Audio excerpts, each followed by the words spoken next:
2024 সালের উচ্চ মাধ্যমিক পরীক্ষার রেজাল্ট প্রকাশিত হয়েছে। পরীক্ষাতে যে সমস্ত ছাত্রছাত্রীরা অকৃতকার্য হয়েছে বা যাদের নাম্বার কম এসেছে তাদের নাম্বার বাড়িয়ে নেওয়ার এই একটা বিরাট সুযোগ। West Bengal Council of Higher Secondary এডুকেশনের তরফ থেকে ছাত্রছাত্রীদের যে নাম্বার বাড়ানোর প্রক্রিয়া রয়েছে পিপিএস বা পিপিআর, এই সম্বন্ধে আজকের এই ডিটেলস ভিডিও।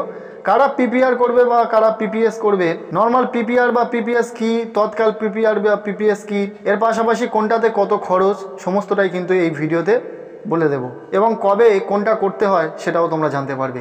প্রথমত আসি পিপিএস কি। পিপিএস হলো পোস্ট পাবলিকেশন স্ক্রুটিনি। এটা করলে তোমাদের পরীক্ষার খাতাতে যে প্রশ্নে যে নাম্বারটুকু দেওয়া হয়েছে সেই প্রতিটা নাম্বার পুনরায় কাউন্ট করা হবে, দেখা হবে যে প্রত্যেকটি নাম্বার যোগ হয়েছে কিনা, সমস্ত নাম্বার চেক করে কাউন্ট করা হবে। এবং যদি পিপিআর করো তাহলে সেটি হলো পোস্ট পাবলিকেশন রিভিউ। এটার অর্থ হলো তোমার পরীক্ষার খাতাতে কোন প্রশ্নে তুমি কত মার্কস পেয়েছো, সেই মার্কসটা তোমার প্রাপ্ত কিনা বা ওর থেকে 2-1 নাম্বার বেশি দেওয়া যাবে কিনা ওই প্রশ্নে, সেটা দেখা হবে। অর্থাৎ তুমি কোনো একটি 5-এর প্রশ্নের অ্যান্সার করেছো, সেই প্রশ্নে উত্তর দেখার পর তোমার 5-এর মধ্যে 3 দিয়েছে, কিন্তু পুনরায় তুমি যদি পিপিআর করো তাহলে দেখা হবে যে তুমি যে 3 পেয়েছো তার থেকে বেশি পাবে কিনা।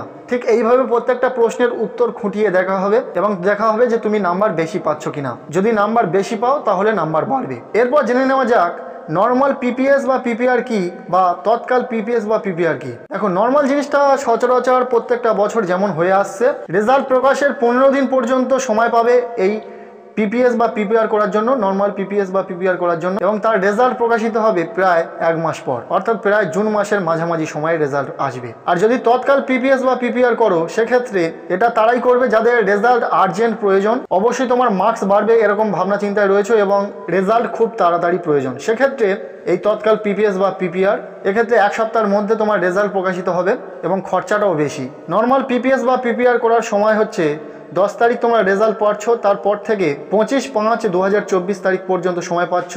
আর তৎকাল পিপিএস বা পিপিআর করার জন্য সময় পাচ্ছ 10 তারিখ রেজাল্ট পাওয়ার পর থেকে 3 দিন সময় পাবে, অর্থাৎ 13 তারিখ পর্যন্ত তোমরা সময় পাবে, 13/5/2024 তারিখ পর্যন্ত।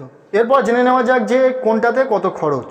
নর্মাল পিপিএস করতে প্রতি সাবজেক্টে খরচা হবে 150 টাকা এবং নর্মাল পিপিআর করতে খরচা হবে প্রতি সাবজেক্টে 200 টাকা। এর পাশাপাশি তৎকাল পিপিএস করতে প্রতি সাবজেক্টে খরচা হবে 600 টাকা এবং তৎকাল পিপিআর করতে প্রতি সাবজেক্টে খরচা হবে 800 টাকা। আরও একটি বিষয় মনে রাখতে হবে, সব সাবজেক্টে পিপিএস করতে পারবে কিন্তু পিপিআর করতে পারবে যে কোনো 2টি সাবজেক্টে। আর কিভাবে এই পিপিএস বা পিপিআর করতে পারবে তার সম্পূর্ণ গাইডলাইন উচ্চ মাধ্যমিক শিক্ষা সংসদের তরফ থেকে পাবলিশ করা হয়েছে, নোটিফিকেশনের মধ্যে সেটি রয়েছে।